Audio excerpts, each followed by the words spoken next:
다 같이 우리 하나님 앞에 말씀을 보도록 하겠습니다. 사도행전 14장 19절에서 28절 말씀 받들어 읽겠습니다. 같이 일어나셔서 사도행전 14장 19절에서 28절 말씀 제가 먼저 읽도록 하겠습니다. 사도행전 14장 19절입니다. 유대인들이 안디옥과 이고니온에서 와서 무리를 충동하니 그들이 돌로 바울을 쳐서 죽은 줄로 알고 시외로 끌어내치니라. 제자들이 둘러섰을 때 바울이 일어나 그 성에 들어갔다가 이튿날 바나바와 함께 더베로 가서 복음을 그 성에서 전하여 많은 사람을 제자로 삼고 루스드라와 이고니온과 안디옥으로 돌아가서 제자들의 마음을 굳게 하여 이 믿음에 머물러 있으라 권하고 또 우리가 하나님의 나라에 들어가려면 많은 환난을 겪어야 할 것이라 하고 각 교회에서 장로들을 택하여 금식 기도하며 그들이 믿는 주께 그들을 위탁하고 비리아 가운데로 지나서 밤빌리아에 이르러 말씀을 버가에서 전하고 아탈리아로 내려가서 거기서 배 타고 안디옥에 이르니 이곳은 두 사도가 있는 그 일을 위하여 전에 하나님의 은혜에 부탁하던 곳이라. 그들이 이르러 교회를 모아 하나님이 함께 행하신 모든 일과 이방인들에게 믿음의 문을 여신 것을 보고하고 제자들과 함께 오래 있으니라. 아멘. 네, 다시 앉으시고요. 오늘의 핵심 말씀은 22절입니다. 사도행전 14장 22절 같이 한번 다시 읽겠습니다. 시작. 제자들의 마음을 굳게 하여 이 믿음에 머물러 있으라 권하고 또 우리가 하나님의 나라에 들어가려면 많은 환난을 겪어야 할 것이라 하고 아멘. 네. 바울은요 루스드라에서 복음을 전했습니다. 네, 복음을 전하고 그 복음의 능력이 있다는 것을 예수 그리스도의 이름으로 역사가 일어났죠. 그게 뭐냐면 나면서 걷지 못하는 한 번도 걸어보지 못한 사람이 병을 나은 것을 볼 수가 있습니다. 돈에 눈이 먼 사람 같으면 이런 일이 벌어지면 어떡할까요? 아, 드디어 내가 돈을 벌 기회가 됐다. 이것을 이용해서 이익을 취하려고 했을 것입니다. 네, 그러나 바울은 그러지 않았죠. 바울은 오히려 자기들을 신격화하려는 그러한 사람들을 만류하고 그리고 전능하신 하나님을 그들에게 전합니다. 그리고 은혜의 하나님, 구원의 하나님을 그들에게 전해요. 선한 일을 했으면 사람들은 칭찬하는 게 마땅하지 않습니까? 네, 그런데 이 루스드라 사람들은 이 유대인들 어디서 왔느냐 안디옥과 이고니온에서 온 유대인들에게 선동돼가지고 그들이 뭐 선동을 했어요. 그래서 바울을 쳐 죽이는 일이 오히려 이 일로 인해서 바울이 죽임을 당하는 일이 발생을 합니다. 19절에 보면 이렇게 나와 있습니다. 유대인들이 안디옥과 이고니온에서 와서 무리를 충동하니 그들이 돌로 바울을 쳐서 죽은 줄로 알고 시외로 끌어내치니라 이렇게 말씀하고 있습니다. 네, 참 안타까운 일이죠. 좋은 일이 벌어졌는데 그런데 그와 함께 또 바울은 오히려 그 때문에 죽임을 당하는 거예요. 참 성경에 읽다 보면 때로는 우리 시각으로 보면 이해가 안 가는 굉장히 많아요. 주의를 하는데 그러면 형통해야 되잖아요. 그런데 주의를 하는데 오히려 이로 인하여 화를 당하는 그런 모습을 보면 참 왜 이런 일이 벌어졌을까 참 우리가 이해할 수 없을 때가 많습니다. 저는 어린 시절에 이 땅에 태어나가지고 교육을 받으면서 자라면서 세상은 참 정의로운 그런 세상인 줄 알았습니다. 집에서도 배울 때에 세상을 정의롭게 살라고 배웠어요. 권성징악하죠. 권성징악. 선을 원하고 악을 징벌하는 그것이 바로 세상이다라고 그렇게 배웠어요. 학교에 가서도 그렇게 배웠어요. 여러분 도덕 시간에 그렇게 배우죠. 아직 세상을 적극적으로 경험하지 않는 때에 어릴 때에 아이들이 바라보는 세상은 교육 받은 대로 바라보는데요. 부모가 가르쳐준 대로 세상은 선하면 복 받고 악하면 벌 받는다. 집에서도 그렇게 당합니다. 우리 하온이 잘못하면 혼나요. 잘하면 칭찬받고. 이게 권선징악이잖아요. 아, 그게 세상이구나. 세상은 참 정의롭구나. 학교 가도 그렇게 배웠어요. 교회 가도 그렇게 배웠어요. 그래서 세상을 알기 전에는 참 세상은 정의로운 줄 알았어요. 근데 얼마 안 가서 대학에 딱 들어가서 보니까 80년대 제가 대학을 다녔어요. 87년도면 한참 데모가 막 시끄러울 때에 그럴 때 대학을 다녔습니다. 그러면서 알게 된 건 세상은 너무 부정의하고 부조리하고 비윤리적인 그런 세상이라는 것을 그때서 깨닫기 시작한 거예요. 몸으로. 그러면서 얼마나 그동안에 근 20년 동안 세상은 이럴 것이다 했던 그 가치관에 막 혼란이 일어나는 거예요. 도대체 이걸 어떻게 이해를 해야 될까? 배운 것과는 전혀 다른 세상. 네, 그런 세상 속에서 과연 순응하며 사는 것이 성공적인 삶일까? 저항하는 게 성공적인 삶일까? 모든 그때 청년들이 고민했던 그런 시기가 바로 80년대 역동의 시기였습니다. 네. 그래서 많은 사람들 나가서 돌 던질 때 저는 기도하고 있었죠. 하나님 어떻게 해야 될까요? 기도하다가 결국은 제가 여기까지 오게 됐습니다. 하나님 인도하실 가운데 결론이 뭐였느냐? 기도하는 가운데 하나님 주신 결론은 사람이 세상을 바꿀 수 없다라고 하는 결론이었어요. 돌던지면서 자기들이 세상을 바꿀 수 있다고 하면서 막 외쳤던 때에 하나님 앞에서 기도하면서 느낀 것은 사람은 세상을 바꿀 수 없다.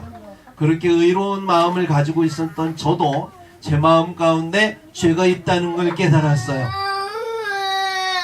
죄가 있는 내가 세상을 의롭게 할 수 없습니다.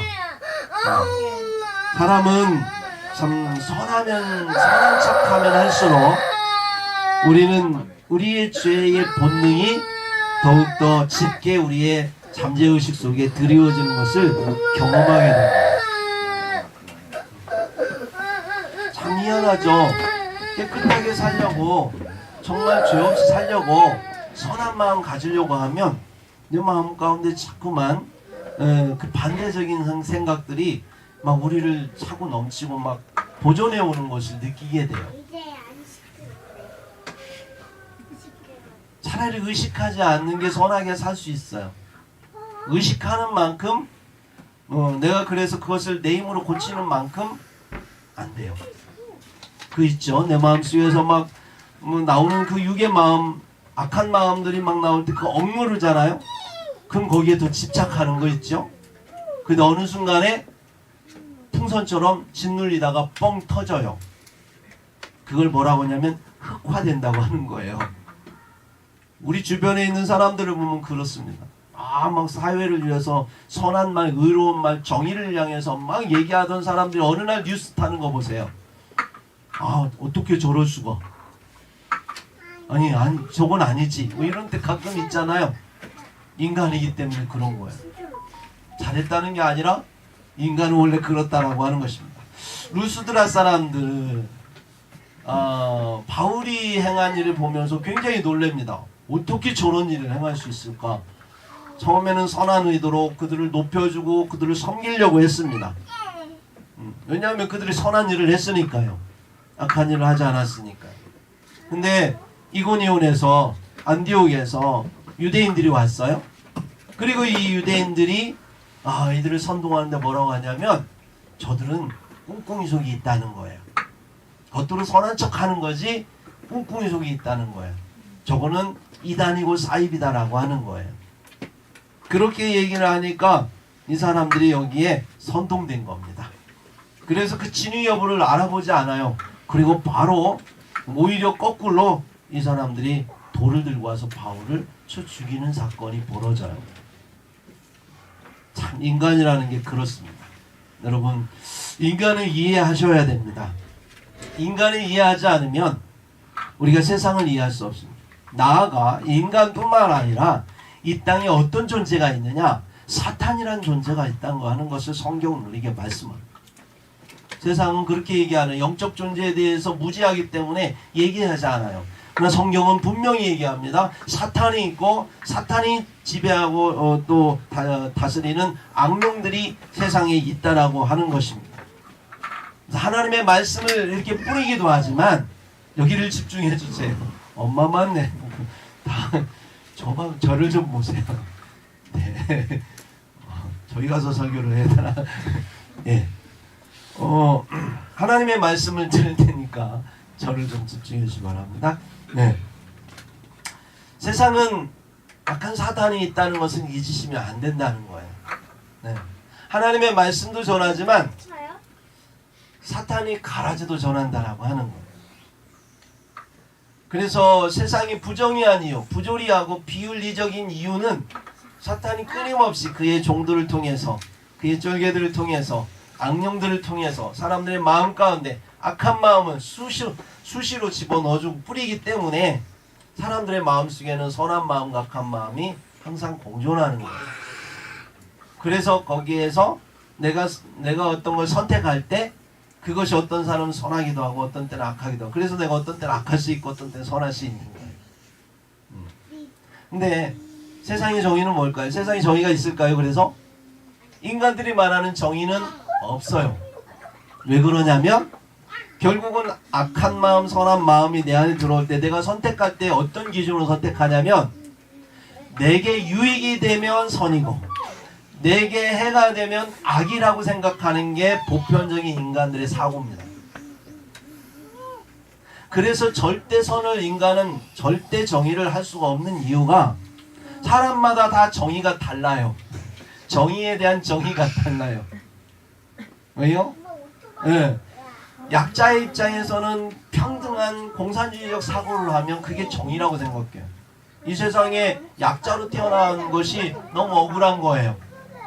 평등했으면 좋겠는데 출발 자체가 평등하지 않기 때문에 그것을 평등하게 하는 것, 나도 인간이고 너도 인간인데 그래서 같이 평등해야 돼 라고 하다 보니까 약자의 입장에서 뭐가 유익이에요? 평등하게 하면 공산주의가 유익인 거예요. 그래서 공산주의가 선으로 보일 수 있는 거예요. 그럼 반대로 말하면 강자의 입장에서 마찬가지죠. 그럼 내가 태어났더니 부잣집에 태어났어요. 네. 그래서 내가 프리미엄을 갖게 됐어요. 근데 내가 이거 빼앗기고 싶나요?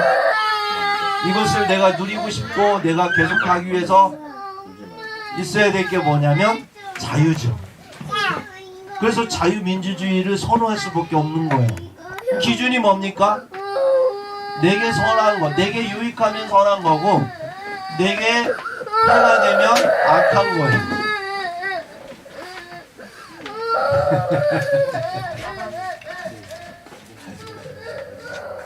저한테 집중해 주세요. 저는 얘한테 신경 쓰이는 게 아니고 여러분한테 신경 쓰인다니까. 여러분은 얘한테 신경 쓰면 저는 여러분한테 신경 쓰여요. 얘 탓하지 마세요. 저 보세요. 그래야 제가 여러분에게 하죠. 아, 힘드네. 오늘따라 좀 성령 받았는데.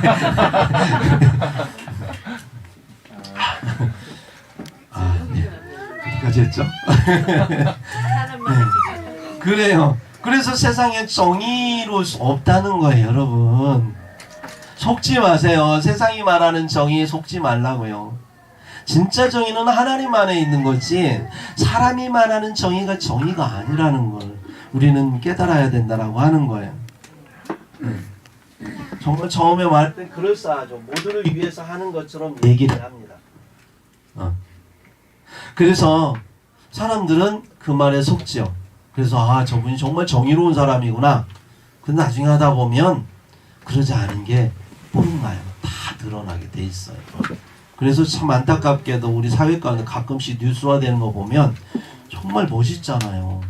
대통령감이고 저 생긴 것도 멋있고 막 그래요. 근데 나중에 드러나는 사건들은 우리가 감히 상상할 수 없는 게 드러나잖아요. 그럼 얼마나 많은 사람들이 또 그에게 손가락질하면서 막 욕합니까? 그러나 돌아봅시다. 나는 안 그런가요? 하나님 앞에서 나도 그럴 수 있거든요.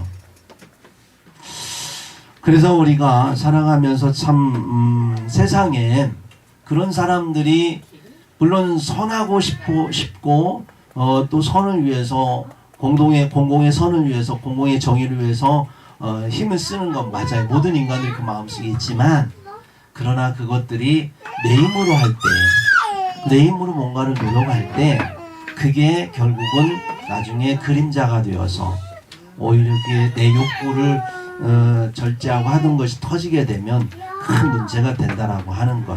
이것을 우리가 생각하면서 내 안에 있는 그러한 인간적 육적인 욕구들, 이러한 모습들을 해결하지 않으면, 그것들을 끊임없이 해결하는 그런 그런 상황 속에서 내가 내 안에 있는 것들을 끊임없이 자기를 부인하고 자기 십자가를 지는 그러한 노력 없이 내가 정의로울 수 없는 거예요. 기독교인도 마찬가지죠. 그래서 주님은 우리에게 하나님의 말씀 가운데 나를 부인하고, 너희가 나를 따르려면, 아버지께 가려면 자기를 부인해라. 끊임없이 나에게 뿌려지는 사단의 그런 가라지들을 부인해야 되는 거예요. 나도 모르게 입었던 거짓의 옷들, 입었던 욕망의 옷들을 다 부인해야 되는 거예요. 그리고 십자가에 못 박아버려야 되는 거예요. 그리고 예수 그리스도와 함께 예수 그리스도로 인하여 우리에게 덧입혀지는 의의 옷, 은혜의 옷을 입고 그것에 의탁해서 내가 그리스도가 나의 포도나무고 나는 그리스도의 가지가 되어서, 포도나무의 가지가 되어서 끊임없이 공급되어지는 성령의 공급함을 통해서 우리는 정의로울 수 있는 거예요. 이것이 하나님이 우리에게 주신 법칙입니다. 세상에는 악령이 있다, 이렇게 주님께서 말씀했는데요. 고린도후서 11장 14절 15절에 이렇게 사도 바울이 얘기합니다. 이것은 이상한 일이 아니니라 하면서 하시는 말씀. 사탄도 자기를 광명한 천사로 가장하나니, 그러므로 사탄의 일꾼들도 자기의 의의 일꾼으로 가장한 것이 또한 대단한 일이 아니니라. 그들의 마지막은 그 행위대로 되리라. 그러니까 세상에요, 사탄의 일꾼들이 있다는 거예요. 그리고 의의 일꾼처럼 그들이 가장한다는 거예요. 이게 겉으로 선한 척 한다는 거죠.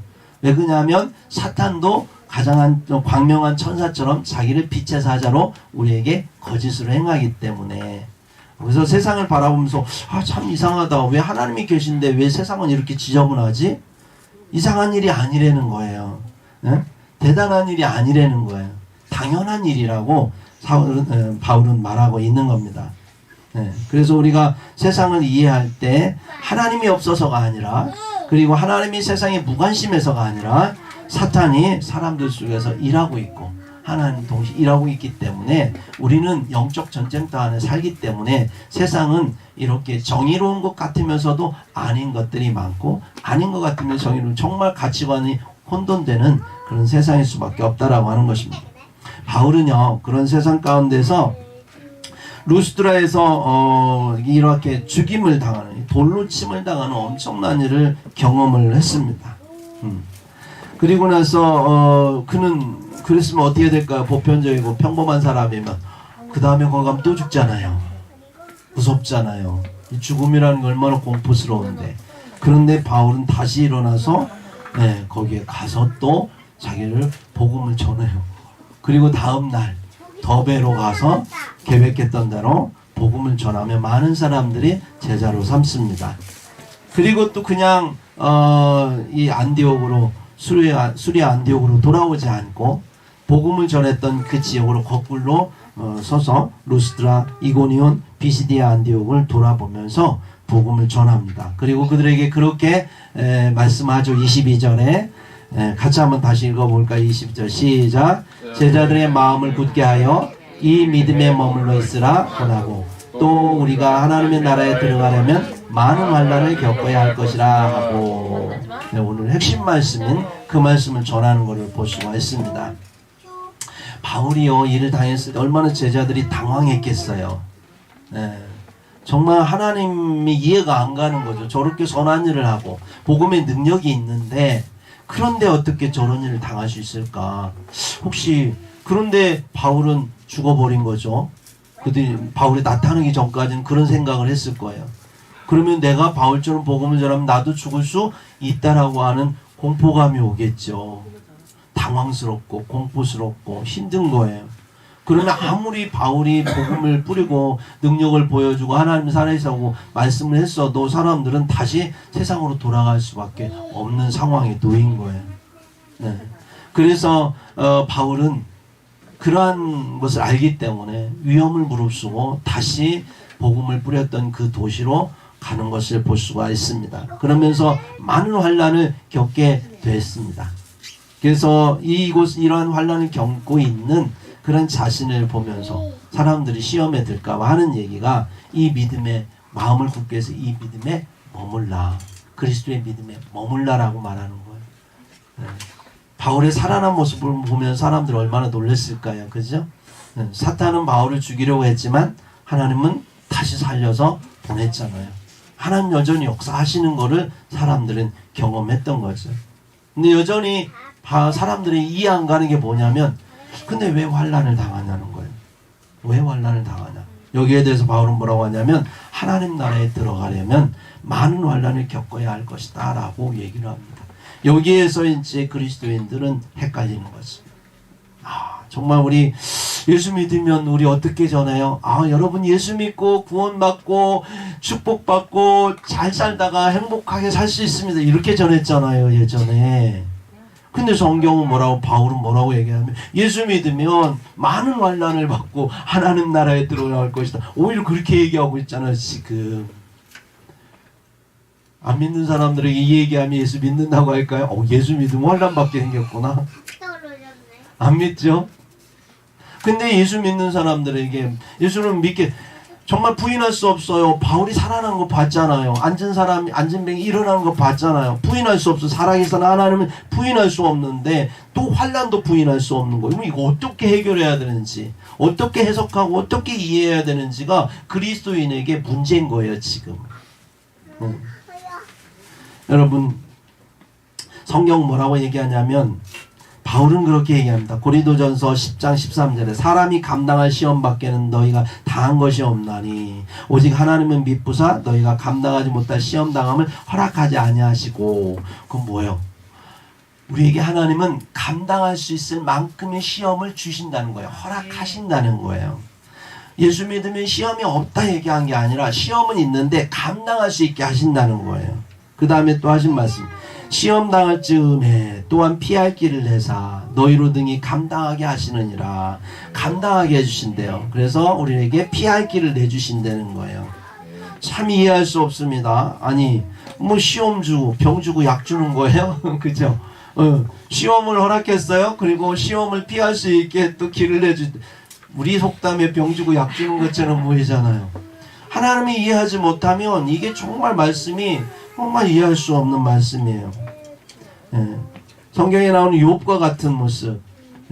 우리가 그러면서 정말 이것에 대해서 믿음이다라고 하는 것에 대해서 생각할 수밖에 없는 거죠. 왜 하나님은 예수 믿으면 구원받고 축복받고 행복하게 풍족하게 살다가 그렇게 갔으면 좋겠는데 환난을 허락하시느냐. 여기에 대해서 우리는 로마서 5장 3절에 바울이 이렇게 얘기합니다. 다만 이뿐 아니라 우리가 환난 중에도 즐거워하나니 이는 환난은 인내를, 인내는 연단을, 연단은 소망을 이루는 줄 알미로다. 이렇게 얘기합니다. 환난 중에 바울이 즐거워한대요. 우리가 즐거워한대요. 이유가 뭐냐? 환난이 인내라는 열매를 맺게 한대요. 성령의 9가지 열매 중에 오래 참음의 열매는 환난을 통해서 맺어지는 열매라는 거예요. 성령 안에서. 그 인내는 연단이라고 하는 게 뭡니까? 불순물을 이렇게 걸러내기 위해서 그 금속을 갖다가 불 가운데에서 막 연단하는 거 있잖아요. 그래서 우리를 깨끗게 하신다는 거예요. 우리의 어떤 마음과 우리의 행위와 이 모든 것, 우리의 영혼을 연단을 통해서 성결케 하신다는 거예요. 그렇게 해서 연단 중에 우리는 소망을, 하나님 나라에 가고자 하는 소망을 갖게 된다는 거예요. 그러니까 환난으로부터 시작된 것이 하나님 나라에 소망을 갖게 하기 때문에 즐거워해야 된다는 거예요. 여러분, 에덴 동산에서 죄를 졌을 때 그들이 에덴 동산에서 쫓겨났습니다. 그들에게는 환난이죠. 그러나 그 환난을 통해서 에덴 동산을 소망하게 됐고요. 그 환난을 통해서 연단을 받으면서 그들은 하나님에 대해서 더 깊이 알아갈 수 있었던 거예요. 여러분, 우리가 살아가면서도 하나님을 깊이 알아갈 수 있는, 참 안타깝지만 어떤 때 하나님 더 깊이 하냐면 내가 잘되고 평안할 때 하나님은 모릅니다. 언제 하냐면 내게 환난이 닥쳤을 때, 그래서 피할 길을 내주신 그분을 경험할 때, 아, 하나님은 이런 분이시구나, 우리는 깨닫게 되면서 하나님을 알아가는 거죠. 그리고 그 하나님을 만나고 싶고 그 하나님 나라에 가고 싶은 소망이 생기는 거죠. 환난을 통해서 그렇다라고 하는 것입니다. 환난은 열매를 맺게 하는 하나님이 우리에게 허락하신 도구라고 하는 거예요. 네. 환난이 뭐라고요? 열매를, 하나님 나라의 열매 맺게 하는 도구예요. 네. 그래서 예수님 뭐라고 얘기하냐면 마태복음 21장 43절에 그러므로 내가 너에게 이르노니 하나님의 나라를 너희는 빼앗기고 그 나라의 열매 맺는 백성이 받으리라, 이렇게 말씀했습니다. 하나님 나라는 열매 맺는 백성이 받는답니다. 믿음으로 가는 게 아닐까요? 길까요? 하나님 나라 구원은 믿음으로 받습니다. 근데 그 믿음은요, 믿음은 열매로서 증명하는 거예요. 믿는 다운데 열매가 없으면 그 믿음은 가짜 믿음이라는 거예요. 산 믿음이 구원받는 거고 산 믿음이 하나님 나라에 가는데, 내가 예수를 믿으면 그게 반드시 인격으로 성령의 열매를 맺게 돼 있는데, 그 성령의 열매 중에 인내의 열매, 오래 참음의 열매는 환난을 통해서 맺혀진다라고 하는 거예요. 그래서 하나님은 마음이 아프고 안타깝지만 우리에게 감당할 만큼의 시험을 통해서 하나님은 우리를 당신의 형상과 모양을 만드시기 위해서 일하시고 계신다라고 하는 겁니다. 그렇게 이해하고 나면 세상의 환난이 이해가 되시죠? 왜 예수 믿어도 왜 우리가 고난을 받고 있는지 그게 이해가 될 거예요. 하나님은 우리를 양육하고 계시는 겁니다.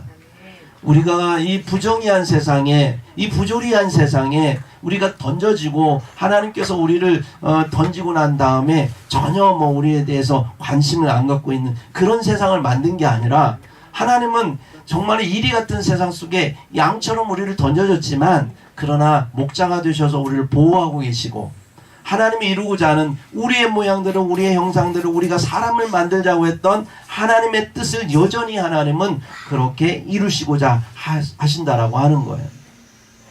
시편 119편 71절에 고난당한 것이 내게 유익이라, 이로 말미암아 내가 주의 율례들을 배우게 되었나이다.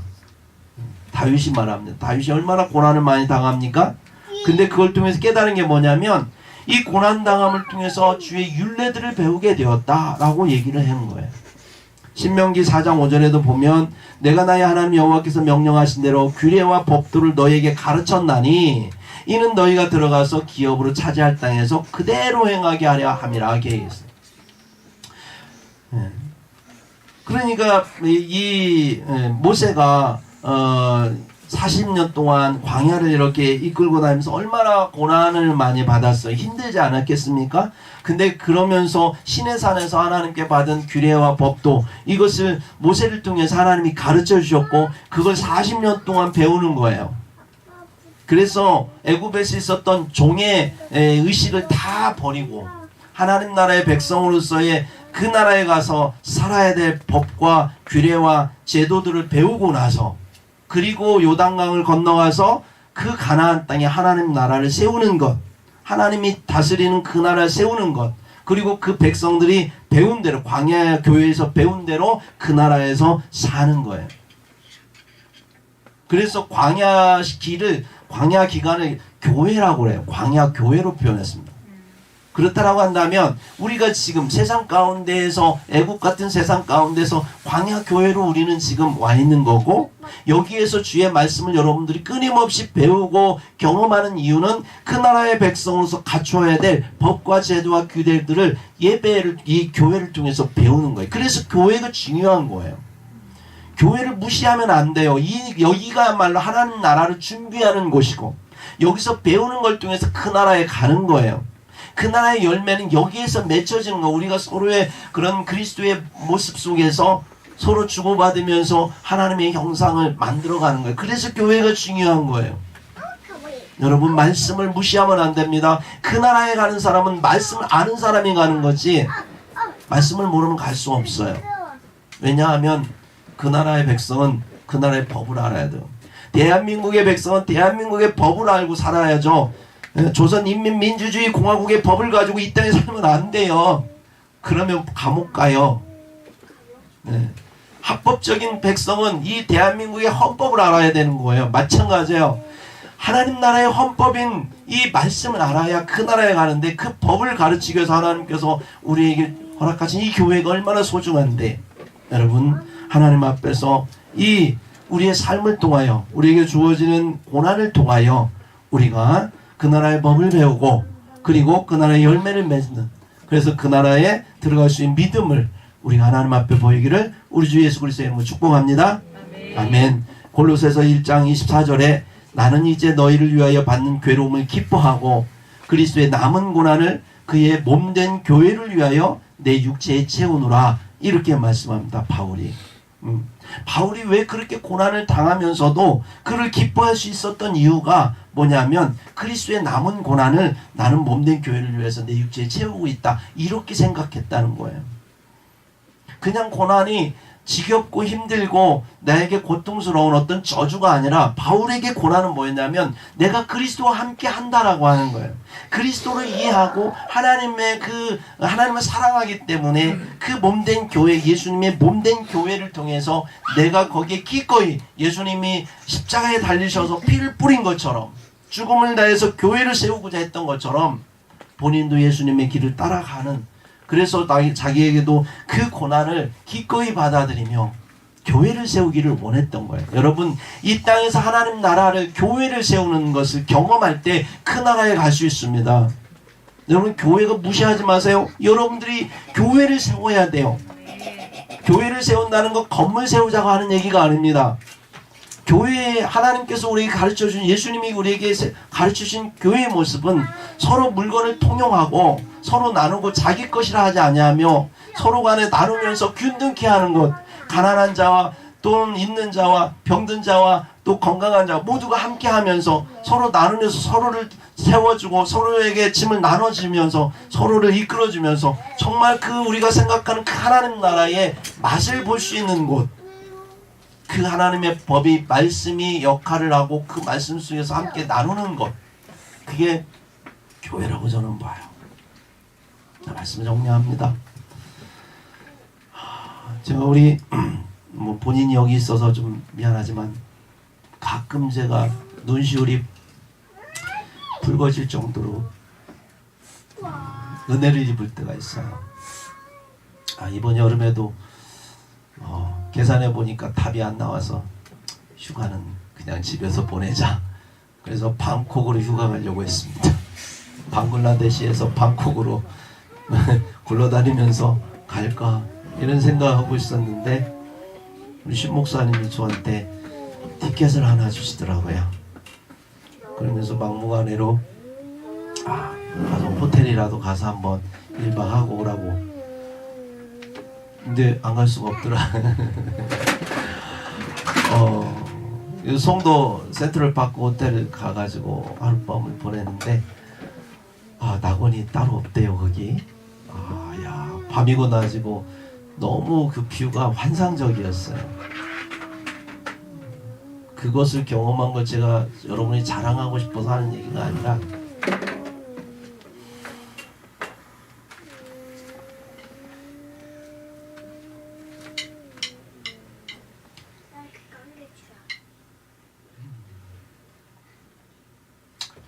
저는 교회를 경험하고 있다는 거예요.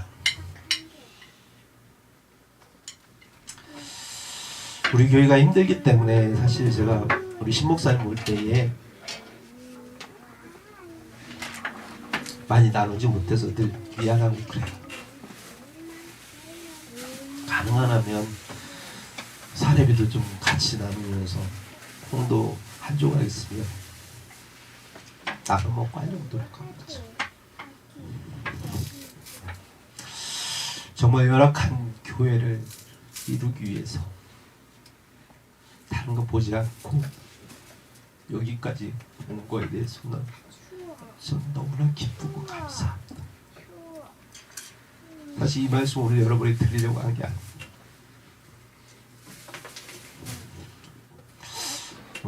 여러분이 드리는 이유는 교회는 그런 겁니다.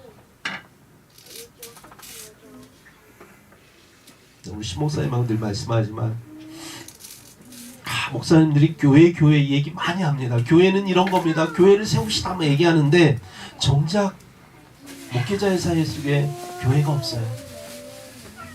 담임 목사와 부목사의 부교역자 간에 교회가 없다니까요. 아파하고 힘들 때 서로 돌아보고 나누고, 코로나로 인해서 어려움을 당할 때 부교역자 내치고 교회가 어려우니까 나가라고 하는 게 아니라 내 월급, 내 사례비를 반절 깎아서라도 같이 먹고 같이 그 어려움을 겪고 이겨나가는 것, 그런 모습을 보였어야 되는 게 한국교회의 교회입니다. 교역자의 사회 속에서 벌써 그런 게 이루어졌더라면 이 코로나는 오히려 한국 교회가 뭔지를 알려줄 수 있고 성도들에게 교회가 뭔지를 보여줄 수 있었던 절호의 기회라고 저는 생각합니다. 그런데 대다수의 교회가 그러지 않았습니다. 성도들은 교회가 이루어야 된다는 말은 들었지만 교회가 뭐예요? 본 적이 없습니다. 십자가 걸린 예배당만 봤지 진짜 예수 그리스도로 사랑을 나눈 교회를 보지 않았다는 거. 그래서 교회를 이룰 수 없는 거예요. 행복한 리본 교회, 말로만 행복한 리본이 아니라 우리가 그런 교회를 이루어야 됩니다. 앞으로 우리 교회에 어떤 분을 하나님 보내주실지 모르지만 우리가 돌아봐야 돼요. 그들이 아프고 힘든 부분들을 우리가 돌아보고 나누고 세상에서 할 수 없는 것들을 여기에서 행할 때 하나님은 우리 교회를 축복하실 겁니다. 없어도 나누는 그러한 경험들을 할 때 우리는 하나님 나라가 뭔지를 알 것이고 여기에서부터 하나님의 교회는 시작될 것입니다.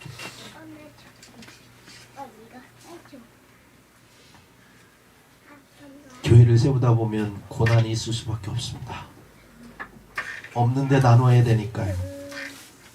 그러나 이 고난을 바울은 기꺼이 그리스도의 남은 고난으로 자신의 몸에 채우기를 소망했습니다. 그러므로 그 안에 자비와 인내와 절제와 충성과 온유와 성령의 열매들을 맺어갈 수 있었던 거고,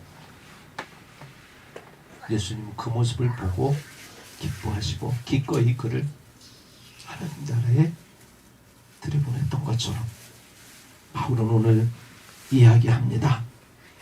하나님 나라에 들어가려면 많은 환난을 겪어야 할 것이다.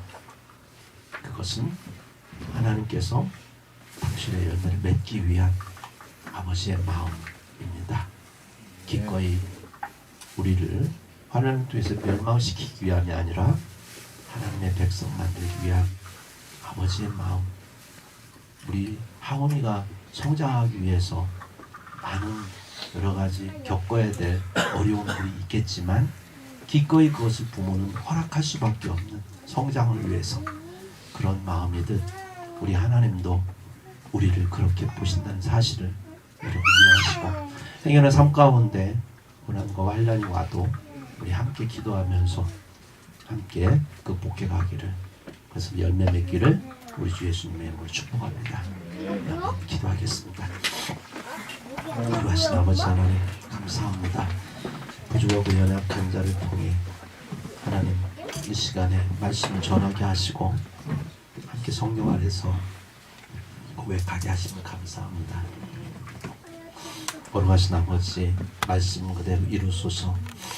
그리함으로 아버지 하나님 우리 교회가 하나님 보시기에 하나님 계획하신 교회로 아름답게 서가게 하소서. 우리 모든 성도들이 말씀 안에서 환난 중에 기뻐하며 또 열매 맺으며 정말 참된 교회를 세워가는 아름다운 행복한 이번 교회 되도록 주의 성령께서 운행하여 주시옵소서. 모든 영광 주께 올려드리며 우리 주 예수 그리스도의 이름으로 기도합니다.